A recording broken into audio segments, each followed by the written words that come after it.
तो मैं YouTube families आप सब कैसे हैं गाइस। तो फिर मैं ऊपर टेरिस पे आ गई हूँ गाइस। आप लोग को दिखाते हैं मेरे क्या बहुत ही अच्छे अच्छे से फूल निकल है गाइस पेड़ में। जो कि हम लोग के पेड़ लगे हुए थे वो अभी फूल नहीं निकले थे, बट अब फूल निकल आए तो हम लोग आपको दिखाते हैं कौन सा फूल है और कैसा है। बहुत ही अच्छा है, देखिए दिखा दी हमने जाने वाला फूल ये ये डबल है चांदनी। गाइस। पता है आपका नाम? हाँ, डबल चांदनी।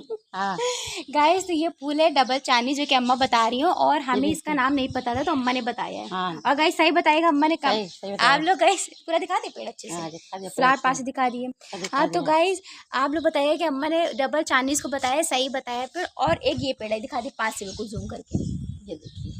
और ये फ्लावर निकले हम अभी लेके हमने आई। पेड़ में पानी डाला है गाइस। हाँ गाइस अम्मा ने भी सारे पेड़ों में पानी इसी टाइम पर भी डाल दिए। सारे पेड़ों में दिखा दीजिए अम्मा, उधर हुआ थोड़ा सा हाँ, ये करके। पानी डाल दिया मैंने, हाँ और लेकिन बहुत ज़्यादा गर्मी हो रही है। हाँ गाइस बहुत ज़्यादा गर्मी हो रही है तो अम्मा ने पानी डाल दिया है। और अब हम लोग चलते हैं नीचे गाइस। और आपको मेरा मिनी ब्लॉग पसंद है तो लाइक कीजिएगा, शेयर कीजिएगा एंड कमेंट कीजिएगा। फिर मिलते हैं एक नए मिनी ब्लॉग के साथ।